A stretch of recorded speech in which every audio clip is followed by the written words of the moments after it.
Mesdames et messieurs, bonsoir et bienvenue dans l'édition de TV+ Madagascar, dont voici tout de suite les titres.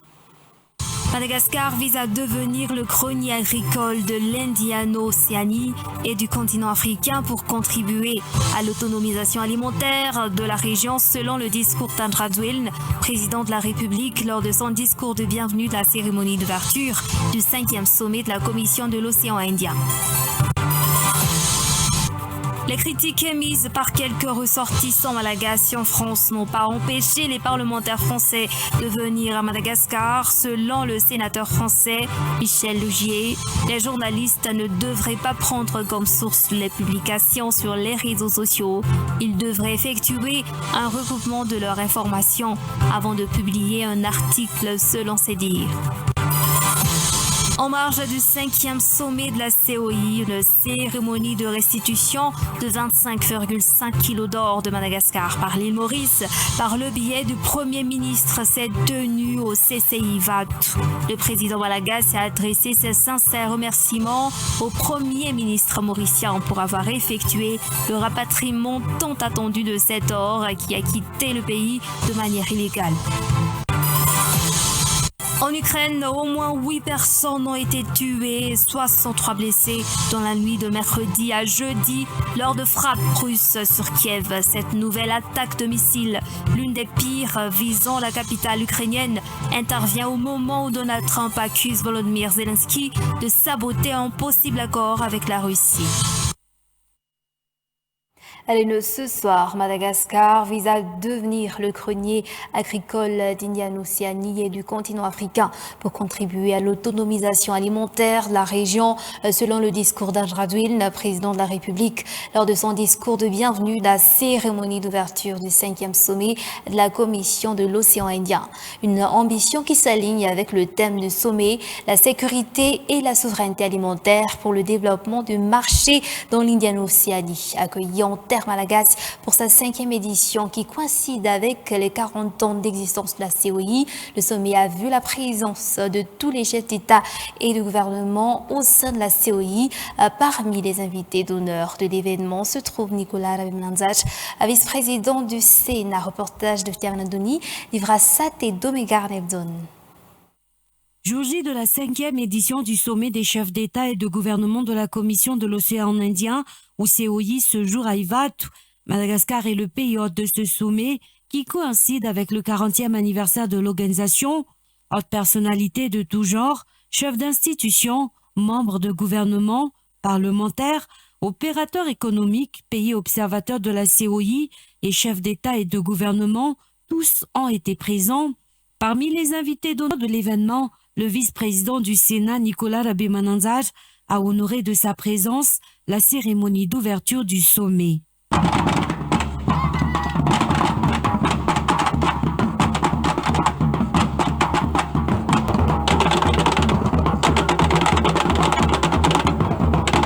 L'arrivée de tous les chefs d'État et de gouvernement membres de la COI, accueillis par le président Andradouilne et son épouse, la première dame Andradouilne, a donné le temps du début du sommet. Les 3 chefs d'État et le Premier ministre membres de la COI ont été tous présents. La participation unanime des États membres marque l'importance de l'événement, selon Andradouilne, président de la République, lors de son discours de bienvenue. L'hymne de la COI et celui de la République malagasy ont retenti et la cérémonie des drapeaux des pays membres de la COI s'est achevée. Le sommet a été ouvert officiellement. Le thème choisi par Madagascar pour ce 5e sommet est la sécurité et la souveraineté alimentaire pour le développement du marché dans l'Indiano-Océanie, un thème pertinent face aux défis auxquels la région fait face. Ce sommet est donc un appel à un engagement solidaire de nos îles. Le thème retenu, sécurité et souveraineté alimentaire pour le développement du marché de l'Indian Océanie, est particulièrement pertinent. Il ne s'agit pas seulement d'agriculture, de commerce ou de connectivité, il s'agit aussi de santé, de nutrition, de résilience climatique, de protection des écosystèmes, de valorisation de notre patrimoine culturel, de mode de vie durable. La sécurité alimentaire et l'atteinte de l'autosuffisance alimentaire par Madagascar sont le cheval de bataille du président Rajoelina pour son deuxième mandat. Le thème du sommet portant sur la sécurité alimentaire n'a donc pas été choisi par hasard. Il s'agit du renforcement de l'engagement de l'État et de Madagascar pour la transformation agricole au service du peuple malagasy, de la région de la COI et de tout le continent africain. Le thème que nous avons choisi pour ce sommet, la sécurité et la souveraineté alimentaire pour le développement du marché dans l'Indian Océanie, résonne avec la plus grande importance face aux défis que le monde nous impose aujourd'hui et les enjeux actuels. La crise alimentaire, le changement climatique, l'instabilité économique et les tensions géostratégiques nous poussent à revoir et à repenser notre stratégie.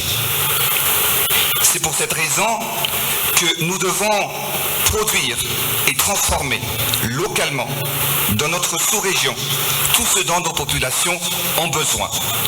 La sécurité alimentaire est donc la clé du développement et de notre prospérité. Pour le cas de Madagascar, nous avons institué la transformation agricole comme un levier stratégique de développement. Nous nous donnons comme défi de devenir le grenier agricole de l'Indian Océanie et du continent africain dans les années à venir pour contribuer à l'autonomisation alimentaire de notre région. Lors de son allocution, le chef de l'État malagasy a plaidé et réitéré l'importance de la solidarité entre pays membres pour un développement commun et durable de la région. La solidarité et l'entraide entre les pays membres de la COI sont essentielles pour promouvoir un développement durable. Comme on le sait, l'île Maurice, par exemple, importe encore aujourd'hui du poulet du Brésil et du maïs depuis l'Argentine, alors que Madagascar pourrait répondre à ses besoins régionaux. Nous sommes pleinement engagés à contribuer à cette dynamique collective pour renforcer la coopération entre nos nations. La cérémonie d'ouverture du sommet de la COI a également été le reflet des valeurs culturelles des pays membres. Les critiques émises par quelques ressortissants malagasy en France n'ont pas empêché les parlementaires français de venir à Madagascar. Selon le sénateur français Michel Laugier, les journalistes ne devraient pas prendre comme source les publications sur les réseaux sociaux. Ils devraient effectuer un recoupement de leurs informations avant de publier un article selon ses dires. La coopération entre les parlementaires français et malagasy se poursuit malgré le dénigrement de l'opposition d'après les explications du président du Sénat, le général Ravalomanana, Richard Zouravardon. Avant d'être élu sénateur, Michel Laugier a déjà été journaliste. D'après ses explications, les journalistes auraient dû recouper les informations relayées par certains malagasy vivant en France qui s'étaient opposés à leur arrivée à Madagascar. J'étais au début de ma carrière journaliste comme vous. Et avant, moi, il fallait que je vérifie bien mes sources quand je voulais publier un article dans un journal ou quand je m'exprimais à la radio. Ce qui n'est plus le cas aujourd'hui parce que là, vous me parlez de personnes qui citent, mais à partir de réseaux sociaux. Et dans les réseaux sociaux, vous savez, on est souvent derrière l'anonymat. Donc, c'est très facile de pouvoir provoquer. Ce qui compte après, c'est le résultat. Et je pense qu'aujourd'hui, notre présence ici, la présence du président de la République française fait que, vous savez, nous, ça nous dérange absolument pas qu'il y ait quelques énergumènes qui veulent avoir une attitude différente de la grande majorité de la population. Ça ne dérange pas. Et comme je disais au président du Sénat, vous savez, dans la vie, vous avez toujours des personnes qui seront contre tout. eh ben, il faut faire avec, parce que voilà. Sauf que quand on est contre tout, mais qu'on est majoritaire, là, c'est un certain pouvoir. Lorsqu'on est contre tout, mais qu'on est très minoritaire, extrêmement minoritaire, ça n'a aucune influence. Les commentaires tièdes de certains Malagas sur les réseaux sociaux ne peuvent entamer la volonté de coopération des parlementaires des deux pays, selon le président du Sénat.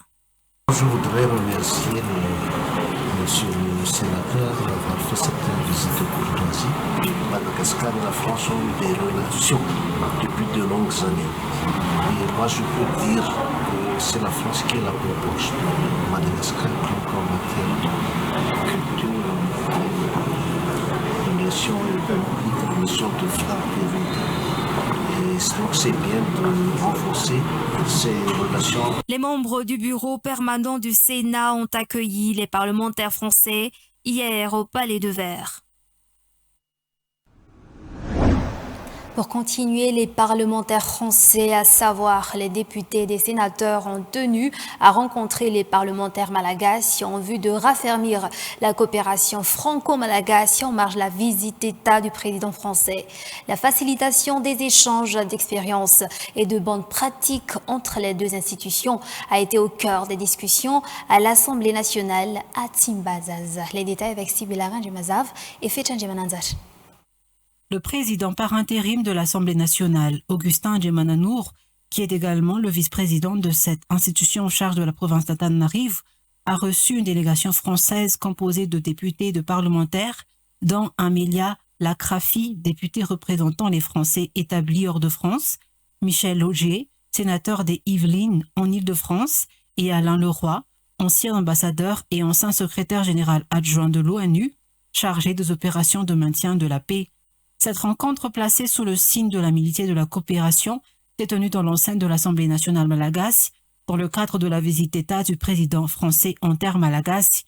Elle a permis un échange entre les groupes parlementaires des deux pays dans un esprit collégial et constructif.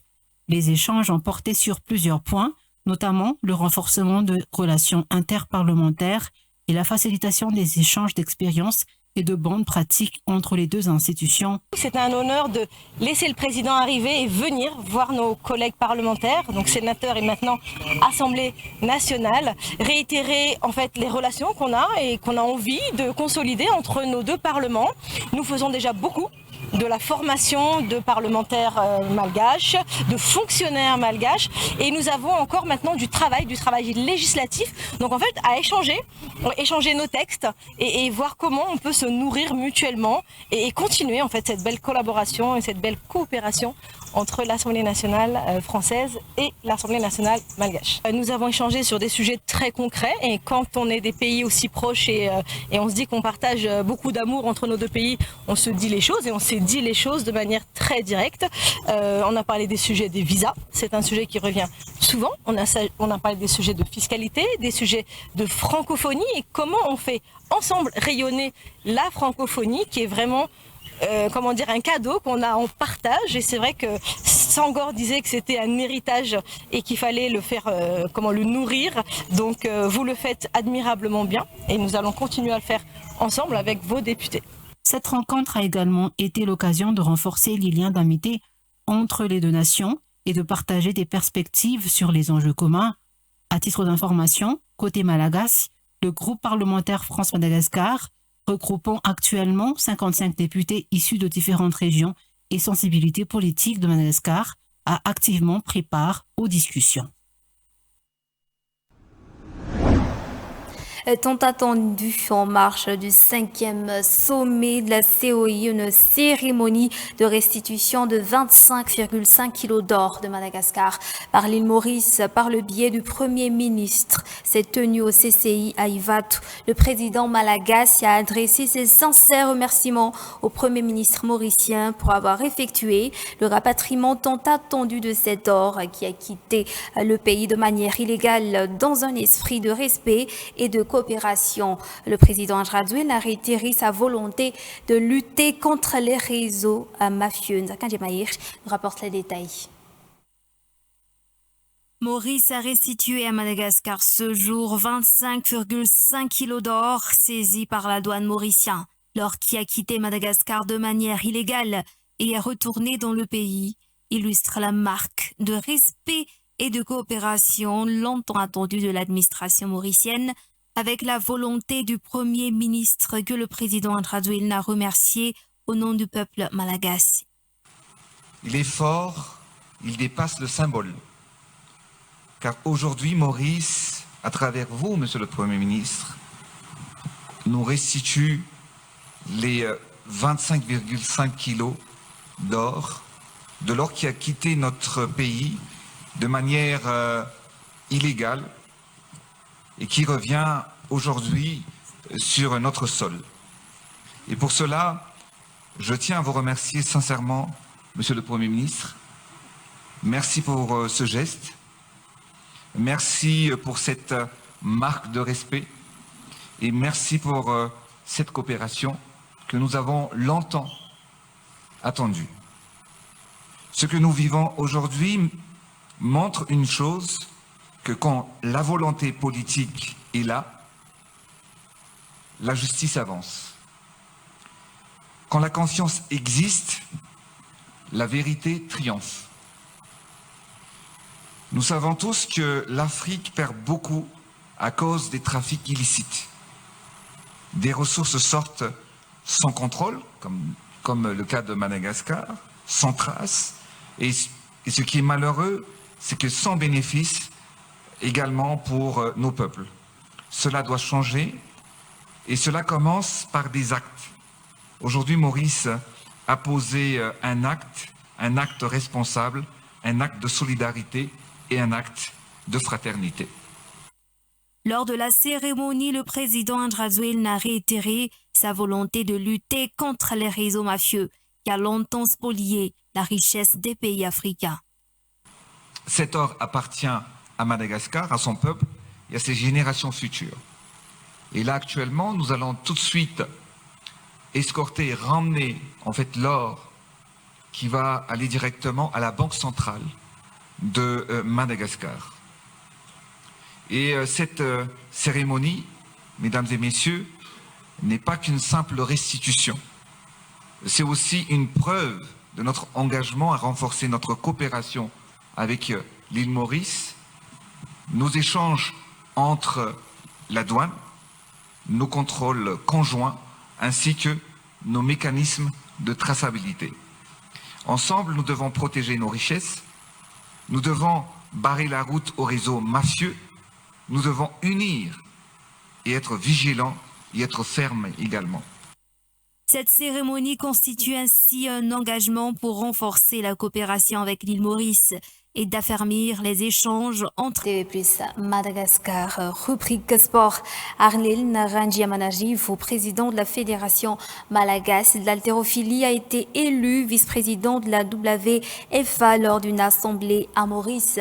Cette nomination rapportée par le COM, Comité olympique malagasy, marque une nouvelle reconnaissance de son engagement dans le sport africain. Ancien athlète et secrétaire général du COM, il continue de représenter Madagascar sur la scène internationale. Il avait déjà été élu vice-président de la World Bodybuilding and Physique Federation pour l'Afrique en 2017. Ce nouveau poste récompense son long parcours au sein des instances africaines d'haltérophilie. Les détails. Arnel Narangiamanarif, président de la Fédération malagasy d'haltérophilie et actuel secrétaire général du COM, Comité olympique malagasy, franchit une nouvelle étape importante dans sa carrière en accédant à un poste de haut niveau au sein de l'instance dirigeante de l'haltérophilie africaine. En effet, il a été élu vice-président de la WFA lors de l'Assemblée générale élective qui s'est tenue récemment à Vakwas, à l'île Maurice. Cette nomination prestigieuse témoigne de la reconnaissance continentale de ses compétences, de son expérience et de son engagement constant en faveur du développement de l'haltérophilie. Le COM est réjoui de cette nouvelle, considérant cette élection comme une victoire non seulement pour Narangiamanarif, mais aussi pour Madagascar tout entier. Elle contribue à la place croissante du pays dans les instances sportives internationales. En tant qu'ancien athlète de haut niveau, Rangiamanarivo incarne parfaitement le passage réussi de la compétition à la gestion sportive, mettant à profit son vécu sur le terrain pour améliorer la gouvernance du sport à l'échelle continentale. Ce n'est pas la première fois que ce passionné de sport est reconnu au-delà des frontières nationales. En 2017, il avait déjà été élu à l'unanimité vice-président de la WBPF, World Bodybuilding and Physique Federation, pour représenter l'Afrique. Cette première consécration internationale a jeté les bases d'une carrière brillante dans l'administration sportive avant cette nouvelle nomination à la WFA. Arnel Rangiamanarivo avait également occupé des fonctions clés au sein du bureau exécutif et de la commission technique de la Fédération africaine d'haltérophilie. Son engagement de longue date et son expertise ont largement contribué à cette montée en responsabilité. En accédant au poste de vice-président de la WFA, Rangiamanarivo devient l'un des principaux décideurs du développement de l'haltérophilie sur le continent africain. Son rôle consistera désormais à définir des orientations stratégiques, à soutenir les fédérations nationales, à promouvoir les jeunes talents et à défendre les intérêts de la discipline dans les arènes internationales. Ce parcours illustre parfaitement la montée en puissance des dirigeants sportifs africains et met en lumière le dynamisme du sport malagasy. Grâce à des personnalités comme Arnel Rangiamanarivo, Madagascar se positionne de plus en plus comme un acteur influent du sport en Afrique. Pour clôturer, en Ukraine, au moins 8 personnes ont été tuées et 63 dans la nuit de mercredi à jeudi lors de frappes russes sur Kiev. Cette nouvelle attaque de missiles, l'une des pires visant la capitale ukrainienne, intervient au moment où Donald Trump accuse Volodymyr Zelensky de saboter un possible accord avec la Russie. Reportage de France 24. C'est le pire attaque depuis juillet 2024, si on compte le nombre de victimes qui risque d'augmenter puisque les travaux de sauvetage sont encore en cours. Je pense que vous voyez derrière moi le bâtiment qui a le plus souffert dans ce quartier, un quartier résidentiel Sviatoshin dans le nord-ouest de la capitale, mais 5 districts de Kiev ont subi des frappes. Et les travaux de sauvetage sont en cours. Je pense qu'il y a eu aussi grand nombre de bâtiments et de voitures qui ont souffert. Il y a eu 2 vagues de frappes de missiles de croisière pendant la nuit. La première vers 1h du matin et là où j'habite, qui est très loin de ce quartier ici, c'était extrêmement bruyant. Les murs de mon immeuble ont tremblé, mais après il n'y avait pas dans mon quartier des dégâts signalés par les autorités. Mais il peut y avoir des cibles militaires qui ont été frappées qu'on ne signale pas. Pour le moment, le quartier le plus frappé, c'est ce quartier de Sviatoshin. Première vague de missiles à 1h du matin, deuxième vers 3h du matin, accompagné comme toujours de drones. Kiev a pris l'habitude de ces attaques de drones presque chaque nuit, mais les attaques de missiles de croisière sont totalement autre chose et c'est encore quelque chose de relativement rare. Comme vous avez dit, c'est pas Kiev seulement qui a été frappé. Kharkiv, notamment la deuxième ville d'Ukraine, a aussi été frappé pendant 2 vagues de frappes pendant la nuit. Le nombre de blessés est encore en train d'être précisé par les autorités à Kharkiv. Et voilà, c'est la fin de cette édition. Je vous remercie de l'avoir suivi jusqu'à son terme. On se revoit tout de suite dans le journal en version malagasy. Au revoir.